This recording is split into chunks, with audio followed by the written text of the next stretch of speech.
Okay, you can begin. Afternoon, class. Thanks for being here. So today we're going to be presenting chapter 13 of A Leadership Experience by Richard L. DAFT. It's creating vision and strategic direction with myself, Nathan Kwaku, and Raisa Fire.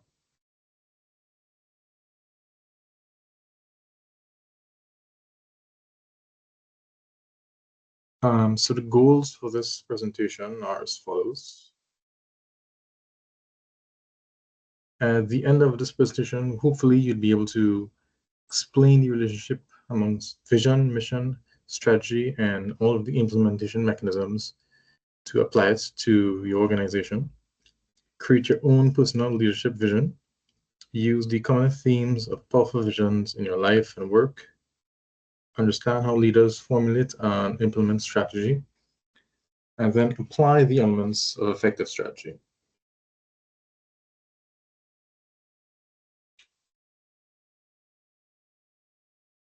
So this evening, we're going to be discussing the role of the leader when it comes to the future of an organization. We're going to look into what the vision and mission of an organization is, how it works, the distinction between those two. Then we're going to look at how leaders will utilize the mission to achieve their vision and the sort of impact this sort of leadership is going to have on the overall organization.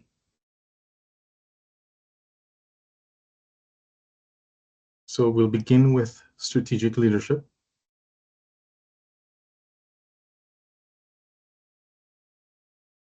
So strategic leadership is a kind of leadership that separates organizations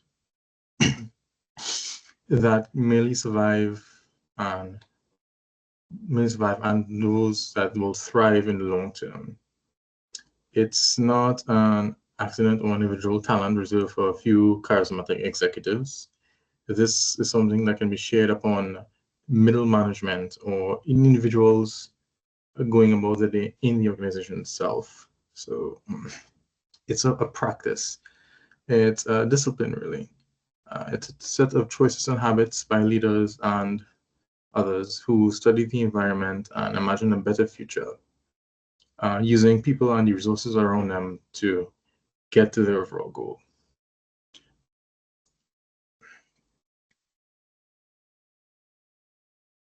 Next slide.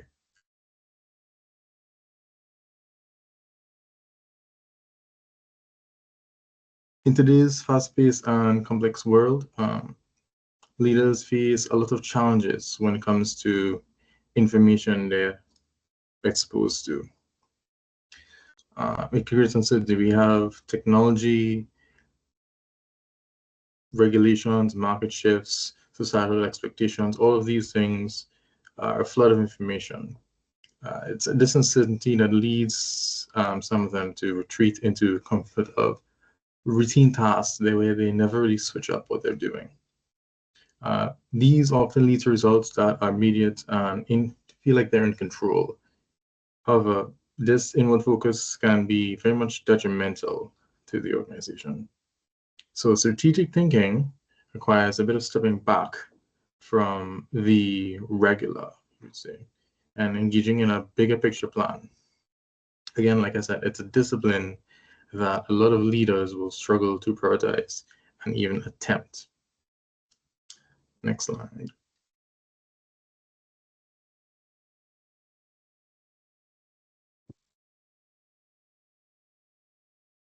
So when we look at studies, they reveal a very troubling trend.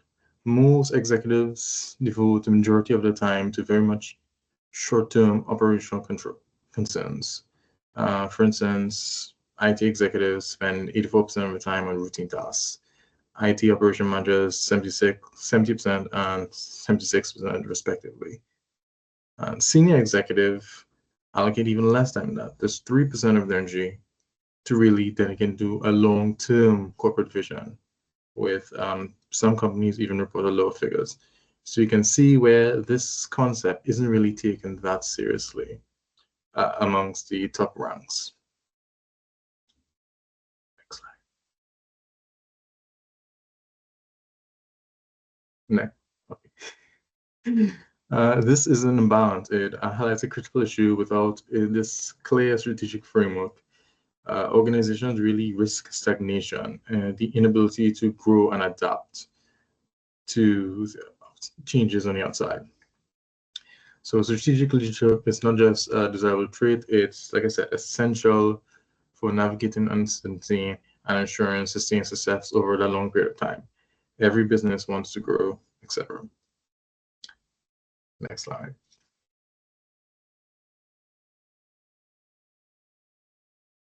And then we move on to one of the key components we talked about, leadership vision.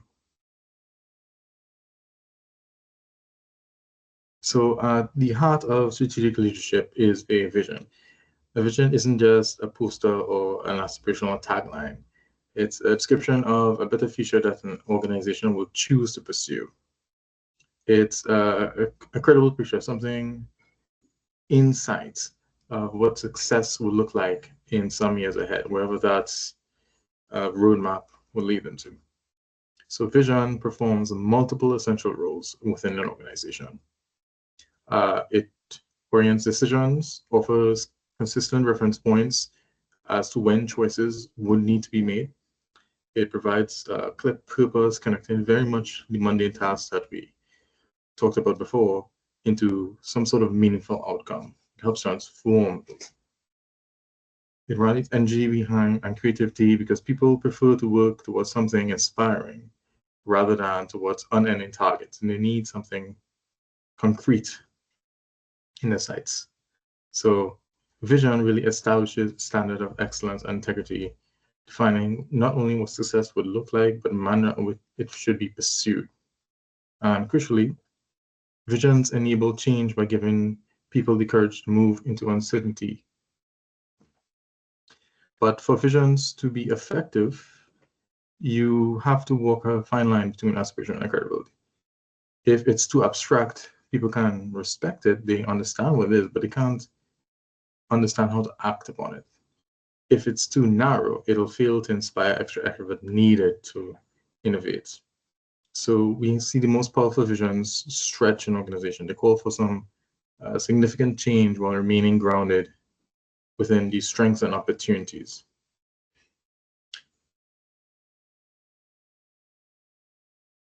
Next slide.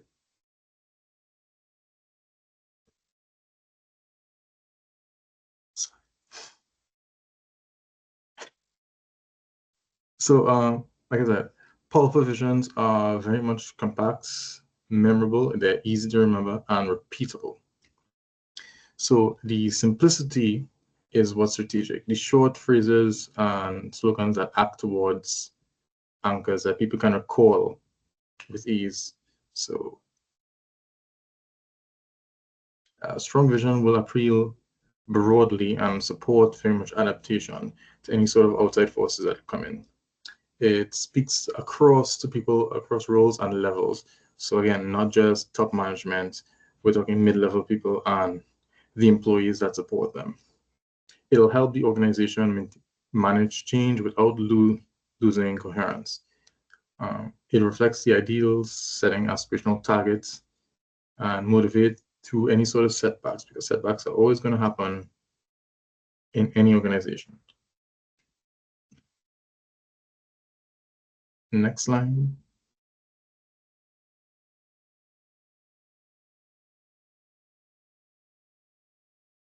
So again, research shows that organizations with strong, inspiring visions tend to perform better. When people can clearly see and believe in a better future, they are more likely to contribute their energy and creativity towards achieving it. In this way, leadership vision becomes a catalyst for transformation and sustained success.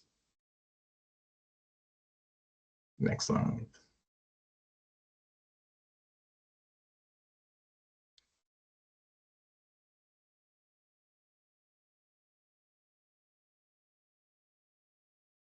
We have a vision. And what a vision is the ability to see that which cannot be seen. That's why we call it vision. It literally lives in our imaginations. I say, imagine a world. Imagine Close your eyes, imagine a world in which the vast majority of people wake up every single morning inspired, feel safe at work, and return home fulfilled at the end of the day. And what you see in your mind's eye is yourself and the people you love having that experience and those feelings. That is a complete figment of your imagination. It is not real. It is the equivalent of an iceberg. That's what vision is. It's being able to see that which no one else can see because it lies beneath. And when we work with a small group of people who say, I believe what you believe, and we will work together, and what ends up happening is a tiny little piece of iceberg pops up. And a couple people go, oh, that's what you mean. Yeah, I'm in. And they join in, and a little more iceberg shows up, and a little more iceberg shows up. And before you know it, everybody goes, it's amazing what you're doing. And you'll say, tip of the iceberg. And the iceberg is huge, and people say, look at all the success you've had. And you'll say, tip of the iceberg. Because that's what it means to wake up every single day to advance a cause. It means that we devote our lives to building that which has not been built, to advancing what has not been advanced, to showing that which is not seen, and not obsessing with the successes we've had and how much iceberg is above the ocean, but how much more work we have to do. And it all started with a tiny little bit of ice sticking above the ocean.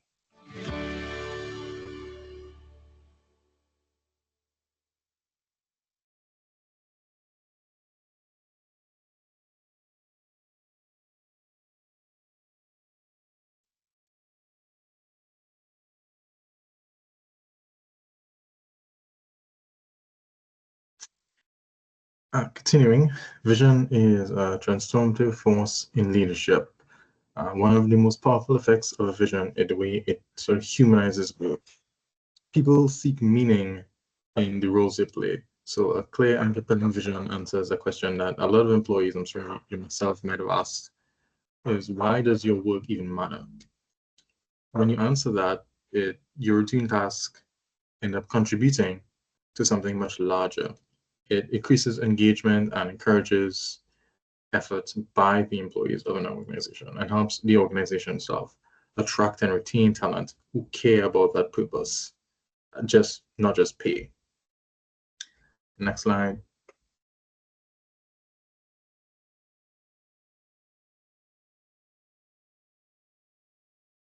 So vision also functions as a focus mechanism in these noisy environments.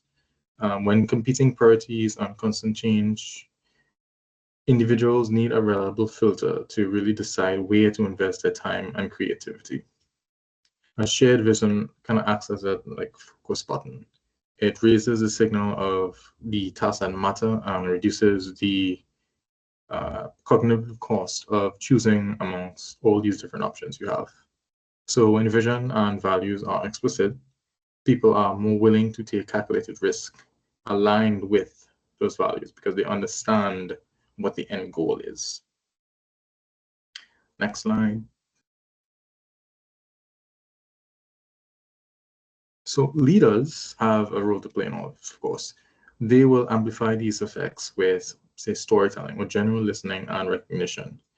Say, storytelling puts the vision into concrete terms that people will relate to.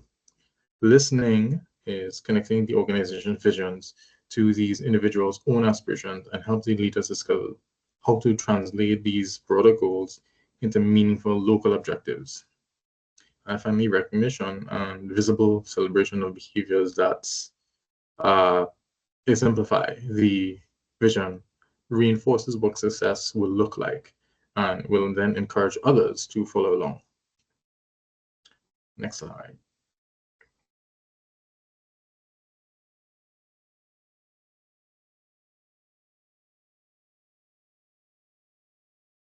So like you said, vision sets a standard of excellence. It'll challenge people to rise above their mundane task, take a bit of risk, and innovate.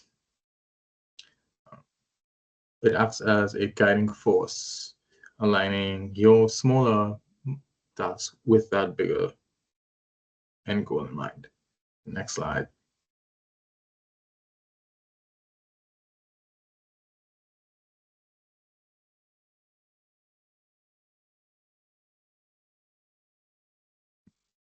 So powerful visions all share like 5 common themes.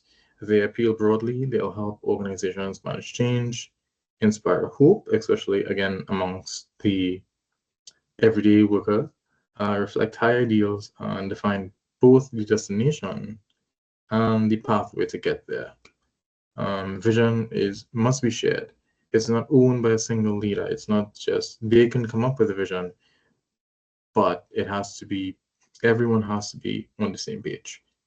It resonates across the entire organization, motivating individuals to act independently, but again, towards that shared end goal. Next slide.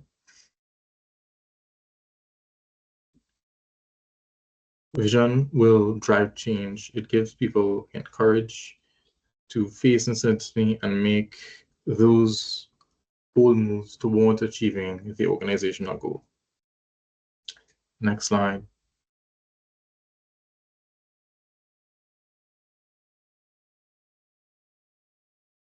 So good visions are idealistic, really.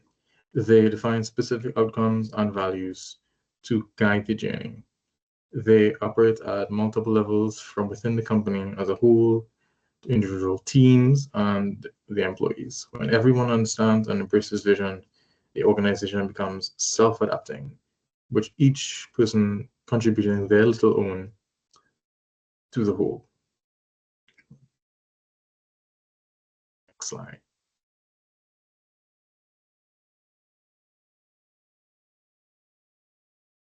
This principle of self-reference means that when individuals internalize the organizational visions, their actions naturally support its goals. Leaders play a key role in cultivating this shaped vision by listening, connecting emotionally, and aligning the personal dreams with that organizational purpose. Next slide.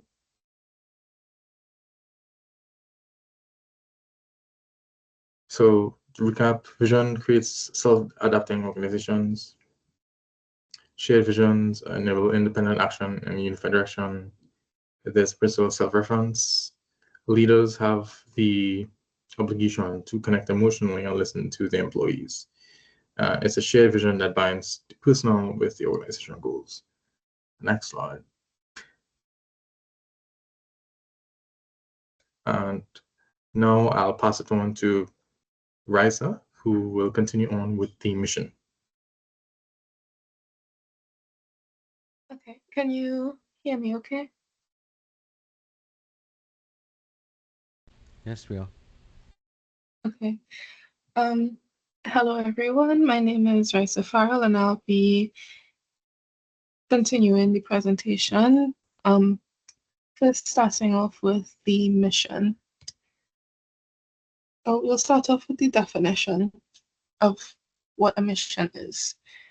The mission of an organization is its core purpose and the reason for its existence. The mission is a complete different thing from the company's vision. Now, while the vision represents the organization's ambitious future goal, the mission defines what the organization stands for, sorry, in a broader sense.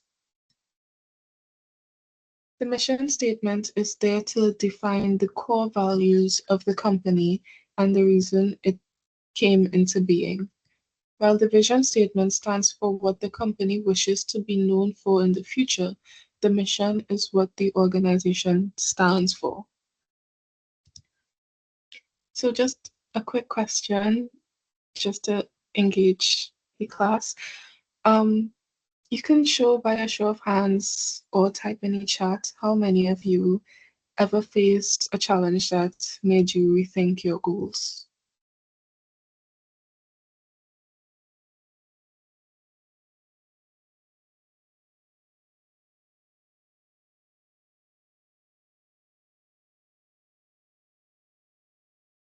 Okay, we have a few hands, so thank you for engaging.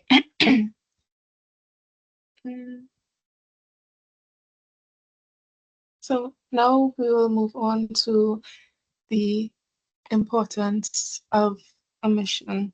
statement.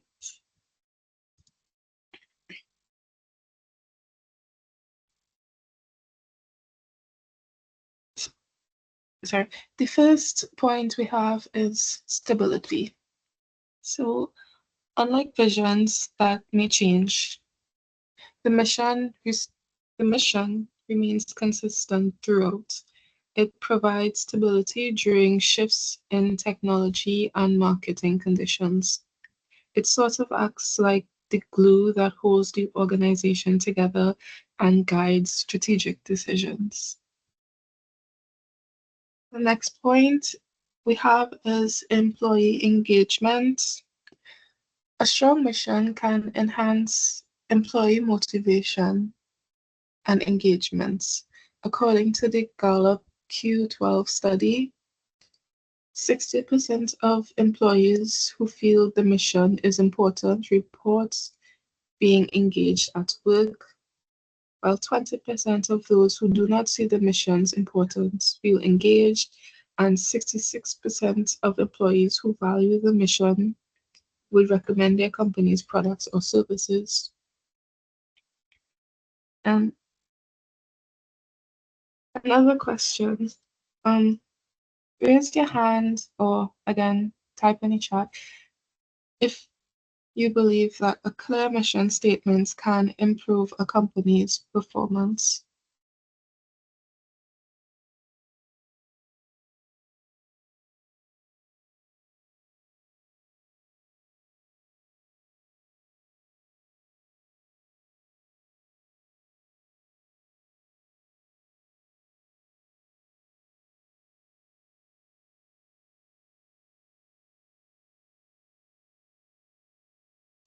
Yeah, I'm seeing a few hands again, so thank you for engaging with the question. We will move on to the next slide, which is components of a mission.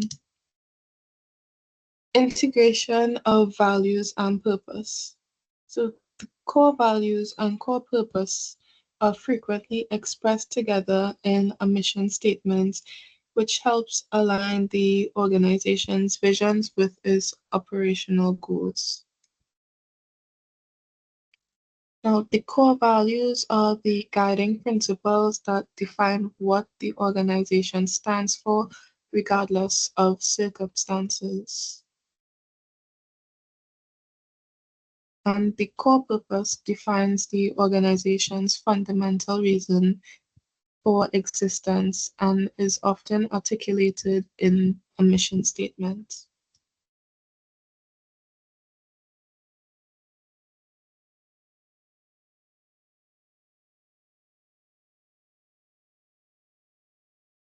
Sorry about that. We'll now move on to the strategy in action.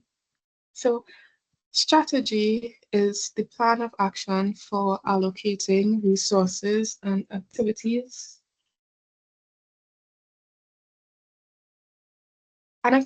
to achieve organizational goals.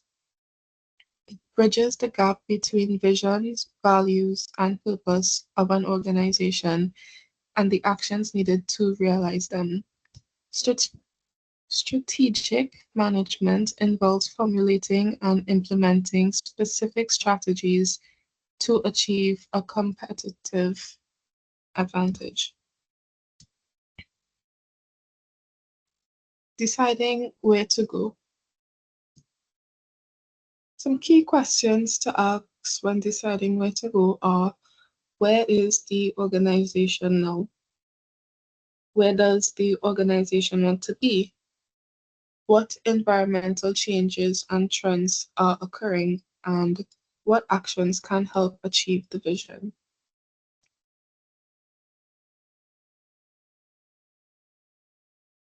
We have the proactive approach. This approach is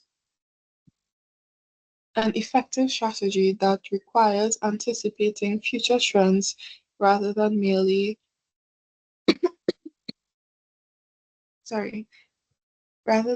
reacting to current changes. This involves listening to stakeholders, by gathering insights from both internal and external sources, analyzing trends, studying past events to predict future scenarios, and radical thinking, considering innovative approaches even if they carry risks.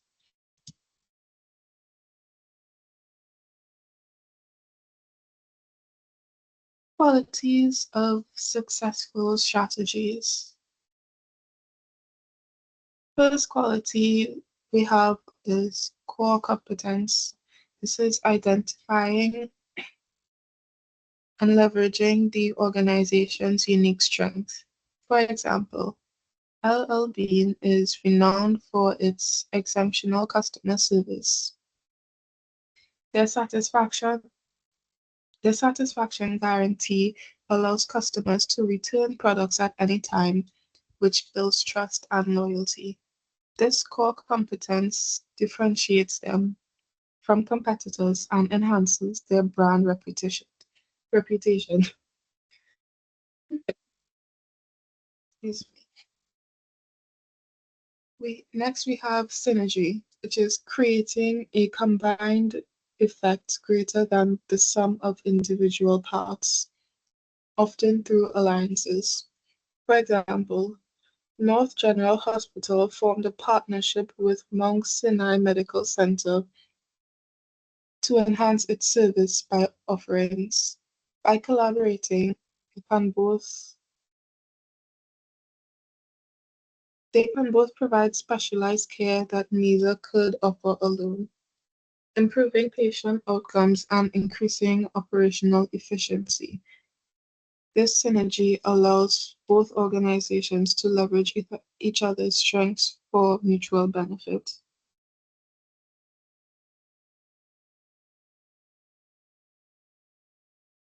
Next, we have customer value, which is developing strategies that focus on delivering value to customers. For example, Amazon focuses heavily on customer value by offering fast shipping, a wide selection of products, and easy returns. Their customer-centric approach has led to high levels of customer satisfaction and loyalty, making them a dominant player in the e-commerce space. Moving on, to creating value through core competencies and synergy.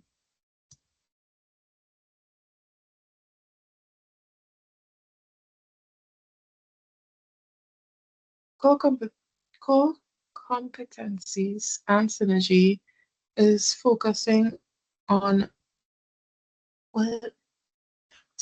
focusing on core competencies and achieving synergy are essential for companies to create values for their customers. Value definition. Value is defined as the combination of benefits received and the costs paid by the customer. An example from Pottery Barn, Laura Albert, president of Pottery Barn, highlights a $24 batch towel as an example of their value proposition. She states, for us, this represents a combination of design, quality, and price. If the towel were priced at $60, it would still be appealing, but at $24, it becomes an incredible deal. Strategy formulation. Effective strategy formulation integrates knowledge of the environment, vision, and mission with the company's core competencies. This integration helps achieve synergy and create customer value. When these elements align, the organization is well positioned to succeed in a competitive market. Implementation. It is crucial for leaders to ensure that strategies are implemented effectively, meaning that the actual behavior within the organization reflects the desired strategic direction.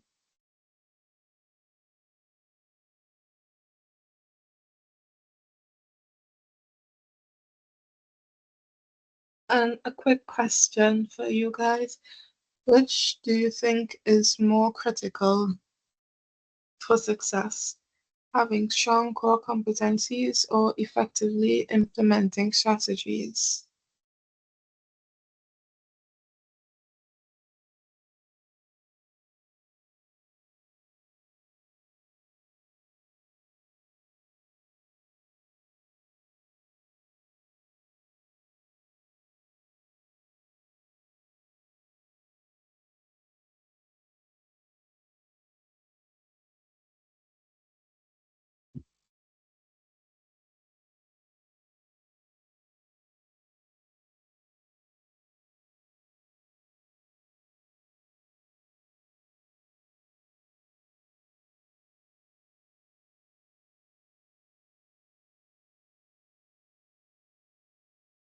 Okay, I guess nobody wants to answer. That's fine. We'll just move on.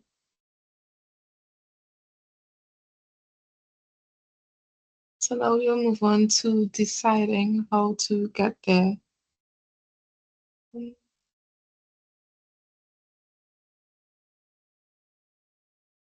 Oh, strategy implementation involves the specific methods and tools used to direct organizational resources towards achieving strategic goals. It is the architecture for getting things done. Strategy implementation is the most critical and challenging part of strategic management. A recent survey found that only 57% of firms successfully implement their new strategies. Other research estimates that up to 70% of strategies are never fully implemented.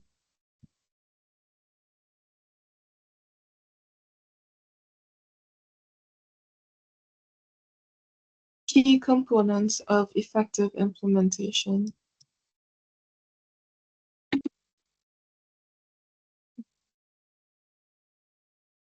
Strong leadership.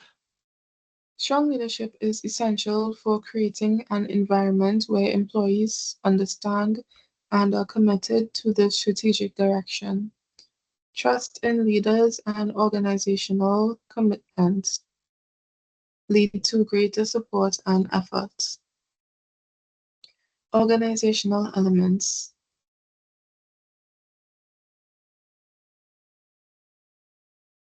Structural design, adjusting the organizational structure to support the strategy, reward and pay systems. This is aligning compensation with strategic goals. Budget allocations. This in ensuring resources are allocated to support the strategy. And then we have policies and procedures, establishing clear guidelines to guide actions.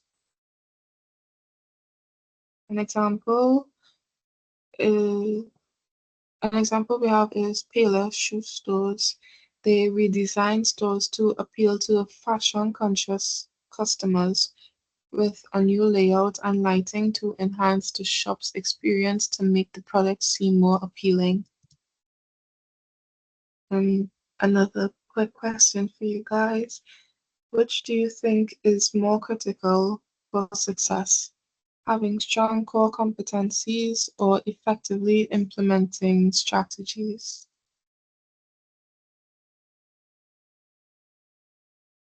Feel free to place your answers in the chat.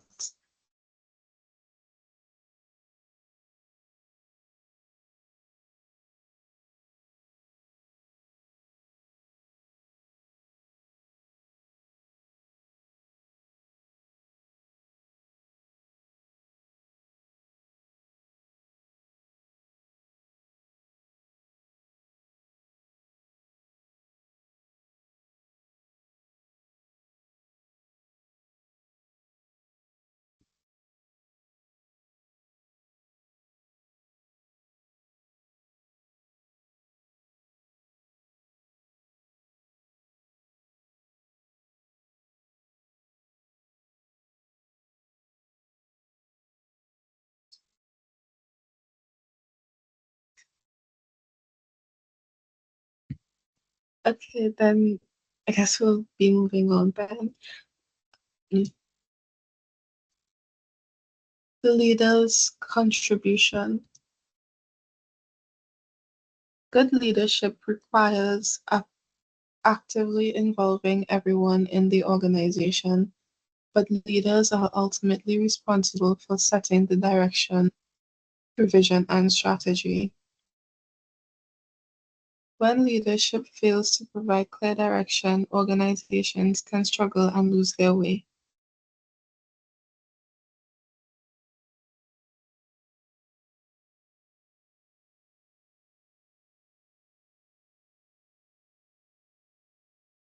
We just have a small YouTube video. Oh, I'm not sure if it's sharing, so I'll have to change that. Just 1 second, please.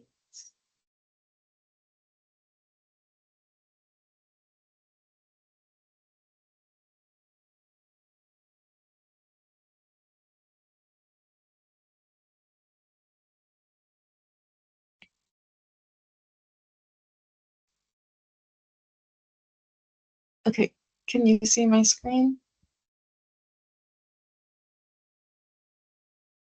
Yeah, seeing it now. Yeah. Okay, great.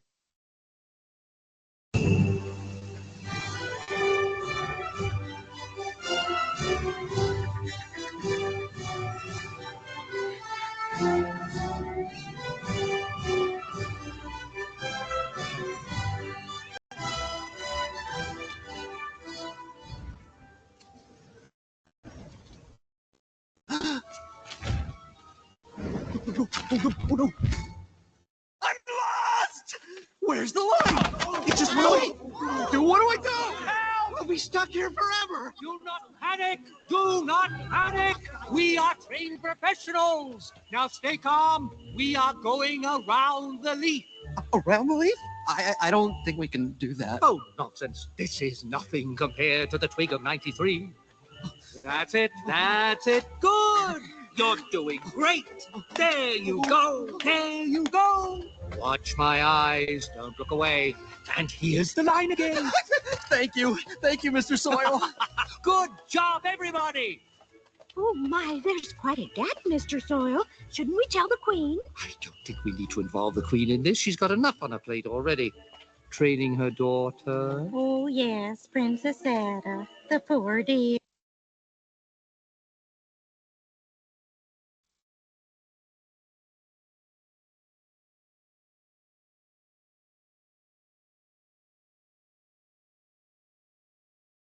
But just having some technical difficulties.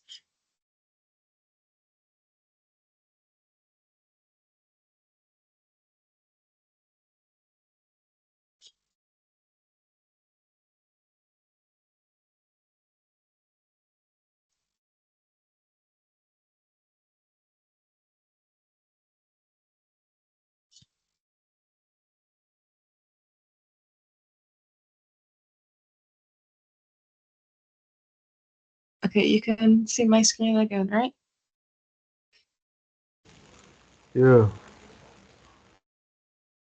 Okay. Wait a second. Okay. So just to briefly explain the video, I remember the name of the show it's from, but yeah. So the worker ants are working together to bring food for the queen, and they run into a small problem where a leaf falls into the path and essentially blocks the way. Now, the ants, the ants whose way was blocked immediately started panicking, and yeah, she started panicking and not knowing what to do. Then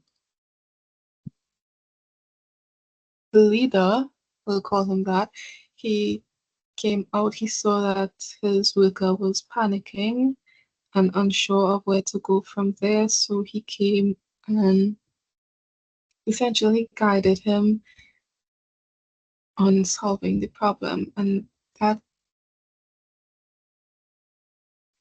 is an example of good leadership. So, and another example we have is Eastern Mountain Sports, or EMS.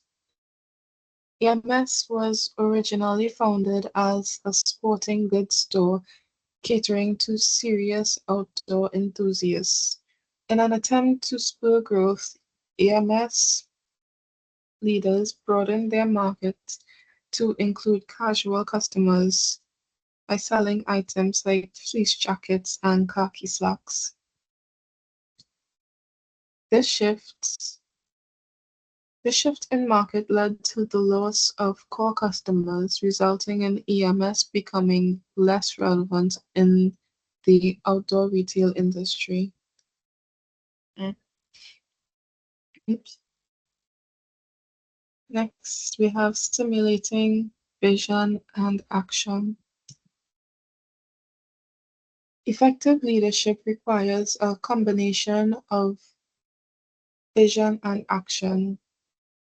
Without a clear vision, organizations risk stagnation, while action without purpose leads to aimlessness.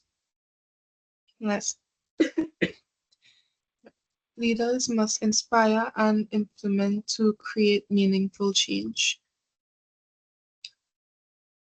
A case study we have is a small village was sacrificed for a flood control project, which led most business leaders'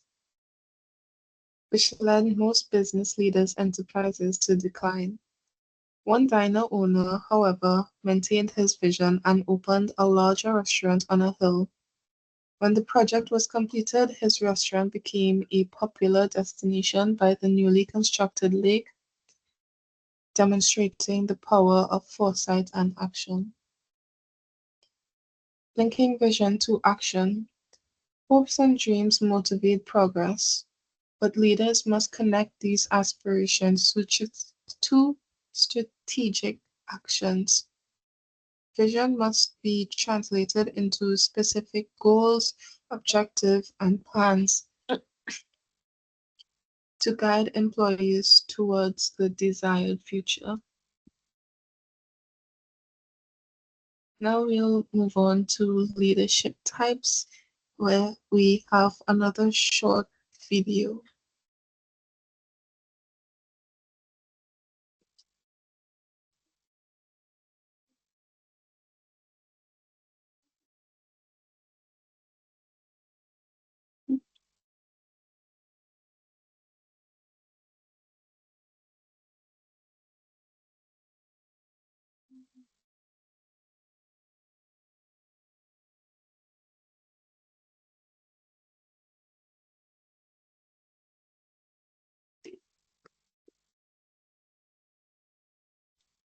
Right, you can see my screen again, right? Yep.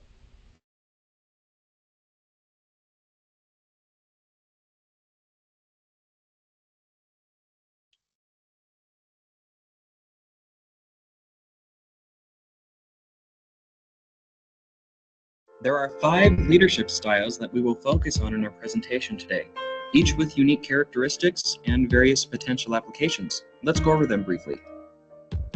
Let's start with autocratic. In this style of leadership, the leader will mostly make important decisions alone without consulting or involving anyone else, and then enforce those decisions upon the organization, basically dictating how work is to be done. Next, we have democratic. A democratic leader focuses on inclusion and collaboration. Before decisions are made, they may approach other members of the team to seek input. They make an effort to make sure everyone's voice is heard. The next leadership style we will be discussing is laissez-faire. This leader gives complete decision-making authority to their team members, trusting that they will perform well with minimal to no oversight. This allows the leader to focus on, well, everything else. There are also transactional leaders. These leaders lay out clear and precise objectives and use incentives such as prizes or bonuses to reward those who meet the criteria. Finally, transformational. This leader acts as a mentor and maintains open communication with team members. They strongly emphasize team building and motivation and try to inspire others to catch the vision of the organization.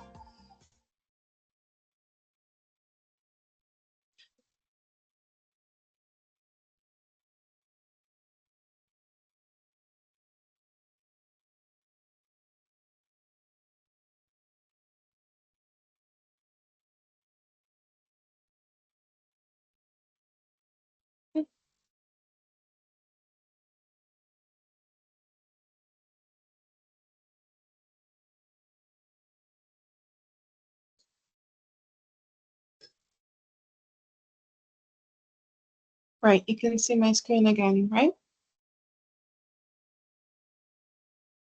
Yes, we are. Okay. So, sorry. Right, leadership types. First, we have the uninvolved leader. This type of leader is one who lacks both vision and action. Not really someone you would like to have as a leader, in my opinion. Next, we have the doer. This type of leader focuses on action without vision. They work hard, but they lack direction. Then we have the dreamer. They provide inspiring ideas, but fails to implement them effectively.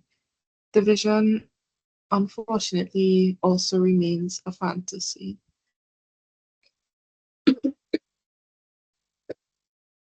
Excuse me.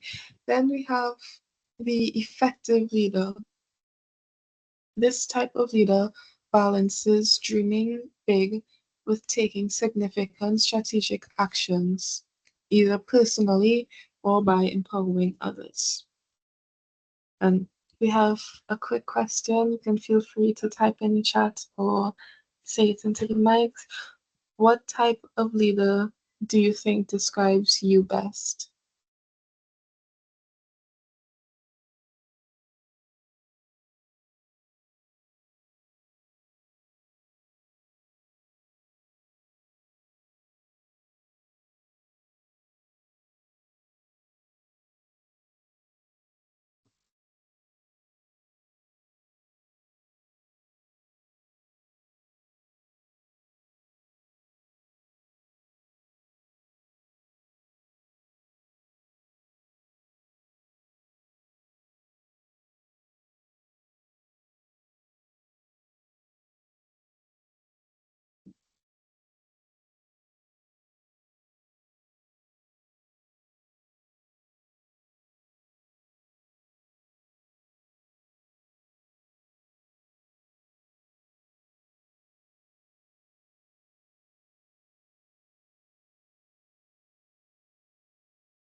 Okay, no one answered. That's fine.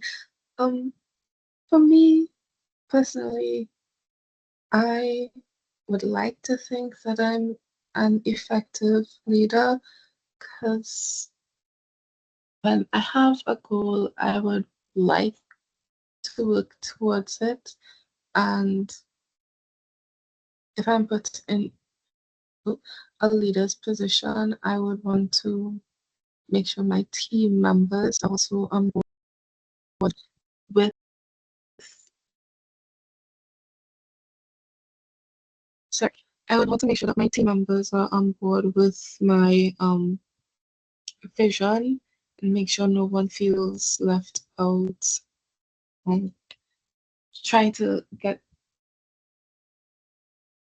move towards the vision, sort of.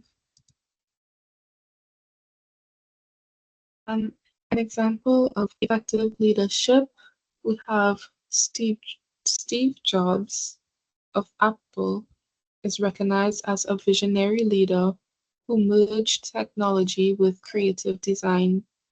He understood the necessity of implement. Oh, that is not finished. I am so sorry. He understood the necessity of implementation and hired workers. Oh, I forgot what it said. Oh no. So sorry, but I have to move on.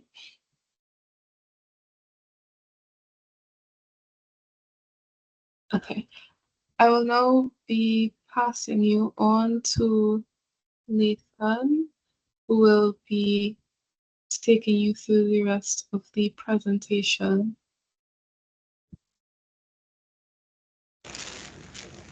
Good night, everyone. Can you hear me properly? Yes, we are. Thank you. So, to start it off, I'd like to speak about how decision making and vision works. So, I want to introduce you to how they work, in my opinion. Next slide. Leaders are very crucial to determining the path of an organization. Though how well they will be able to lead people towards a common cause depends on how adequately they can make good decisions. DAFT describes leadership as both the intuitive aspect and the logical aspect of analysis. The decision-making process of the leader depends on how they think about the future and the type of vision they desire to bring about. Though the study of the decision-making by leaders helps to understand how leaders formulate and communicate their strategic direction. Next slide. How leaders decide. Next.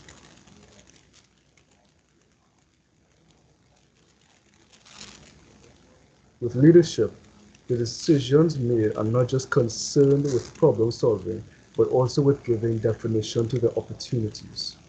The chapter describes how leaders vary in their strategies of making decisions due to the different styles of thinking. These styles indicate how a leader is basing on facts or imagination, as well as narrow or broad thinking. Understanding the style of the decision-making one makes assists the leaders to strike a balance between creativity, logic in their goals, and strategies. Next slide.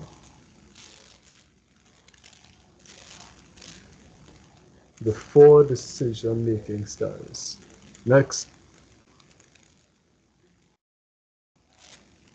This is what I like. DAFT has come up with four broad styles of leaders approaching strategy and vision. These are the analytical, conceptual, directive, and behavioral styles. Every style demonstrates another proportion between structure and innovation. Knowing these styles enables leaders to acknowledge their inherent styles and change their style according to the circumstances or team he is leading. Well, he or she. Next slide.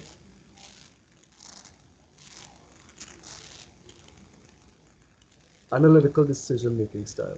So, the analytical leader is very dependent on facts, logic, and data. A lot about myself, but moving on. They put a premium on order, predictability, and precision in decision-making. Analytical leaders would like to be equipped with all information first, thus taking their time before making a decision. The style works well in places where accuracy and organization are paramount, including finance, engineering, or data-driven industries. Analytical leaders can, however, not easily take action and may not be able to adopt new ideas when the information is not fully known, obviously. Next slide. Conceptual decision-making style. The conceptual leader focuses on creativity, innovation, and the big picture. These leaders enjoy exploring possibilities and thinking about what the future could look like. They're open to new ideas, comfortable with uncertainty. Conceptual leaders often encourage brainstorming and long-term planning. I mean, that's just relaxing but nice. However, the imaginative approach can sometimes overlook practical limitations, leading to ideas that are visionary but difficult to implement. Next slide.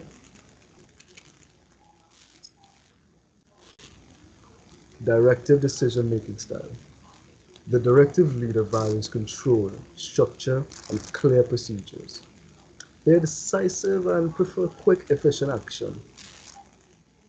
Not really the smartest, but sure. Directive leaders are practical and results oriented, often excelling in crisis or high pressure situations where rapid decisions are necessary. However, they may limit creativity within the team by focusing too heavily on immediate outcomes rather than long term innovation. Next slide.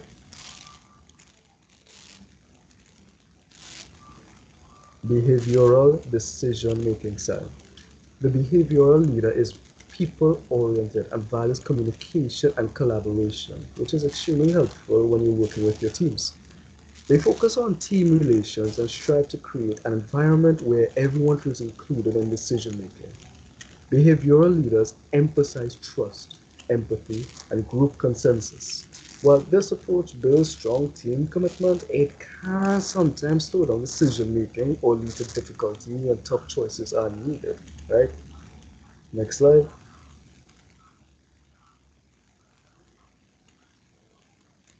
Moving on, we're going to be talking about balancing these four styles. Next slide.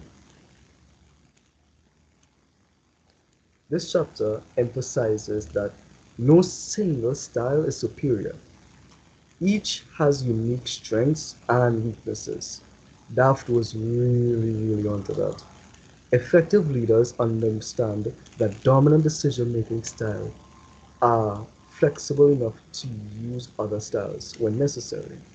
For example, an analytical leader may need to think more conceptually when planning innovation, while a directive leader may need to use behavioral skills to build team trust. I mean, balance is key to effective leadership in decision making, which is simple to understand. Next slide.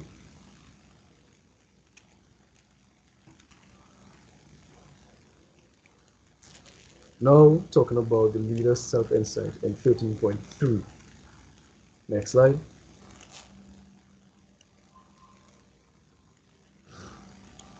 Leader's self-insight in 13.3.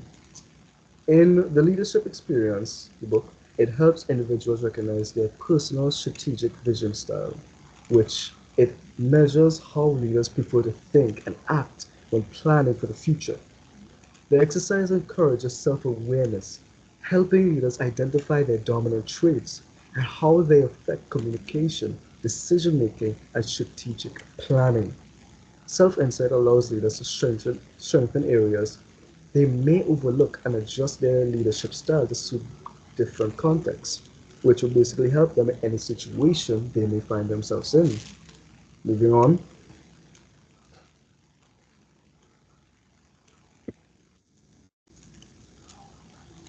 My strategic vision style. Next slide. Based on this model, my personal style aligns with the behavioral collaborator. I mean, I like the first one, but I mean, I like to also talk to people. I have a tendency to not hush my mouth, and I like to help. So, I value inclusion, teamwork, and open discussion when settling goals or solving these problems. And honestly, I believe that the best decisions come from hearing different perspectives and building consensus. This approach reflects DAP's idea that visions should be shared rather than imposed. When people participate in shaping a vision, they are more motivated to achieve it. Once you're heard, you want to make sure you at least do your best, right? Moving on.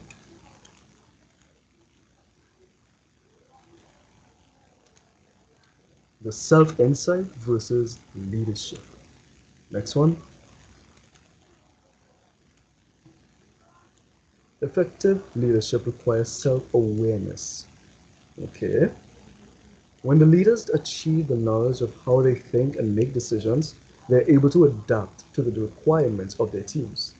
That emphasizes that self-insight helps leaders to maintain a moderate position between reason and emotion, order and adaptability. A leader aware of his or her strengths can effectively employ them and at the same time learn to think differently through other people. This reflection procedure can help in development, authenticity, and greater strategic direction. Next slide.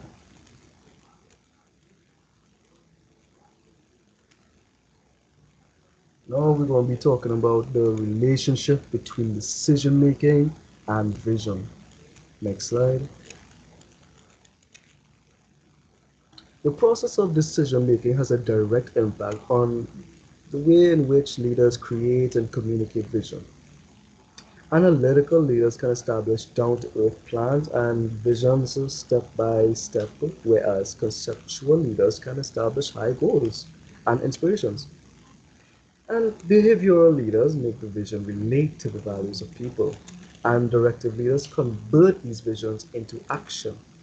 The combination of these strategies demonstrates that a good vision takes both creativity and focus, which a ratio constitutes an authentic strategic leader. Next slide. The visionary leader. A visionary leader, the mastermind, is a person who can clearly see the picture of what the future may be and motivate other people to strive to reach it. DAFT himself says that visionary leaders do not just set goals and objectives, they build meaning and purpose. They're able to paint a picture of the future that is passionate, inspiring to their followers. Visionary leaders are not merely dreamers, but are also doers. And they actualize their dream by working and leading by example. Next,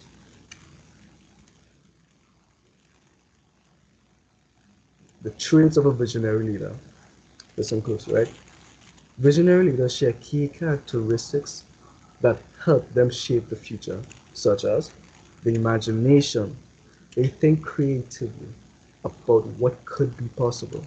The clarity, they communicate their vision simply with their tone and such, and powerfully. Courage, they take bold and brave steps even in uncertain situations. Commitment, they model these values they promote. Inspiration, they make others believe in the shared vision. That's just powerful right there. These traits allow visionary leaders to unite people around common goals and sustain motivation over time. Next slide.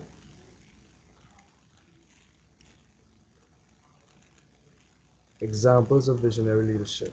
Now, this one I had to really look about and find. So I found that the local example that I have, Norma Solomon, the co-founder of Trinidad and Tobago's Hospitality and Tourism Institute. So demonstrated visionary leadership by shaping a new direction for tourism education in the Caribbean. Her vision promoted excellence, professionalism, and opportunity for the future generations to come. Right? And this one wasn't so hard, but the global example that I got was Elon Musk, which I know everyone here knows. The CEO of Tesla, SpaceX, is recognized for visionary leadership that redefines industries through innovation, sustainability, and long-term ambition. I mean, dude didn't just become a multi-millionaire by sitting down and just doing nothing. He made it out of something that he saw and he wanted. His ability to communicate bold goals inspires his employees and the public alike. Next slide.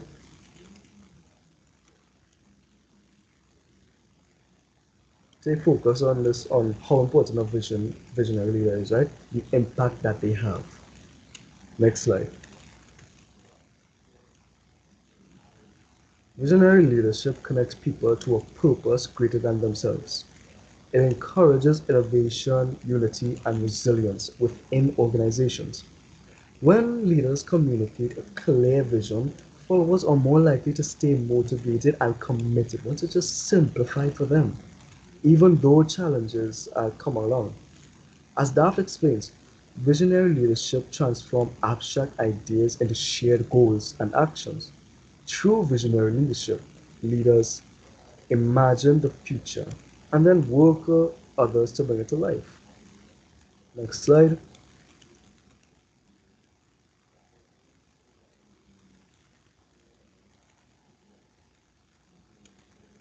the importance of vision in leadership. Right? Next, vision is the driving force that gives leadership meaning and direction. According to DAFT, I like talking about him a lot because I mean the dude just speaks pure common sense and it's just relatable.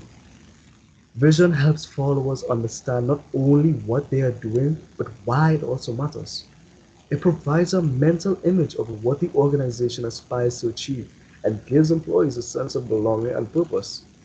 When leaders establish a clear vision, they align efforts, inspire confidence, and create consistency across all levels of the organization. Doesn't seem that difficult. Without vision, even the best strategies lose focus, and people become disconnected from the larger goal. They can lose their morality as such. A strong vision turns uncertainty into motivation and connects daily actions into long-term success. Next slide.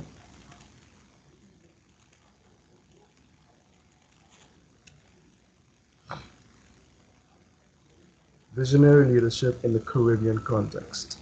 Something more local. Next slide.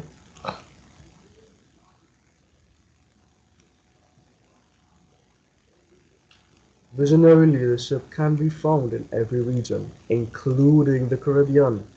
Local leaders have demonstrated that clear vision and determination can shape industries and inspire communities. As I said already, Norma Solomon, which is a co-founder of Trinidad and Tobago Hospitality and the Tourism Institute, is one such example.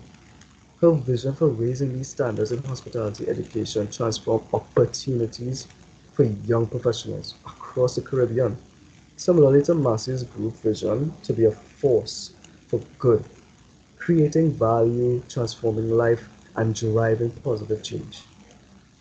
They reflect the organization's commitment to uniting business growth with community progress. Next slide.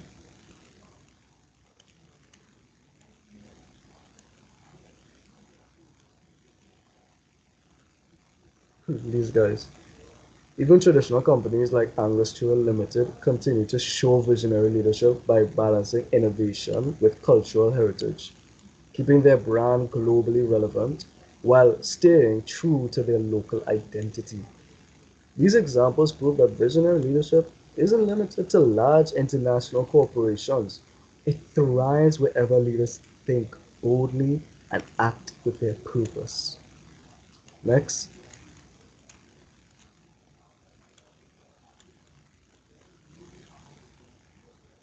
communicating the vision. Right? Hear me out here. Next slide. Vision is only effective when it is clearly communicated. As I said, it just needs to be simplified and consistently reinforced.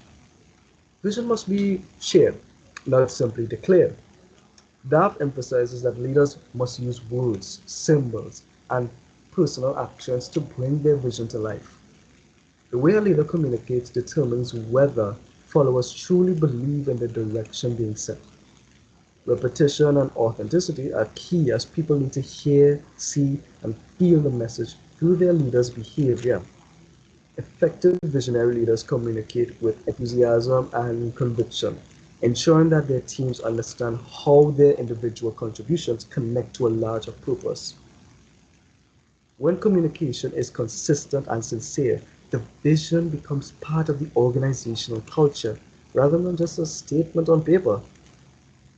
Next slide.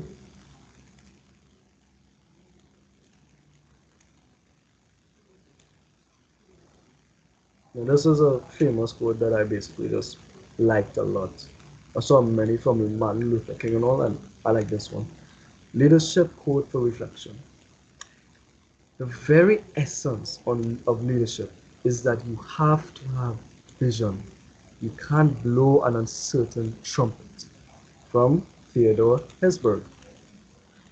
Now, see, this quote summarizes the heart of the message in chapter 13, right? So, this is the main reason why I wanted it. A leader without vision cannot aspire confidence or unity. Vision acts as a guiding trumpet. It sets the tone and direction for everything that follows. Leaders who communicate a clear, confident vision create organizations that are resilient, adaptable, and purpose driven. Next slide.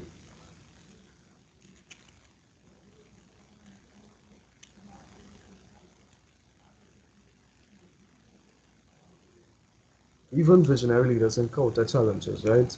They're not perfect, they're not great. I mean, they are powerful, but they have their problems as well. While guiding their teams, one of the most common difficulties is resistance to change, right?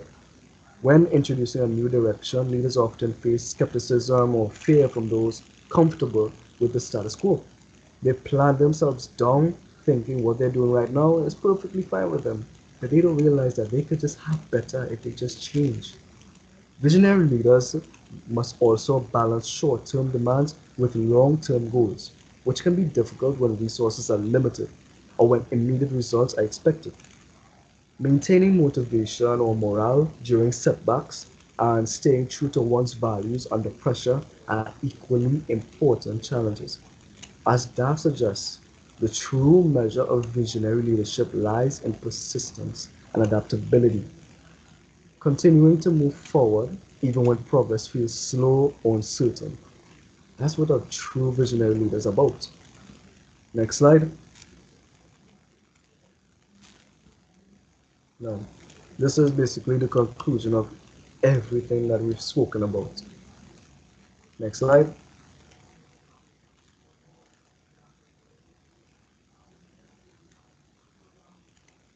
Throughout this section of this chapter, the relationship between decision making, self awareness, and vision has been explored as the foundation of effective leadership.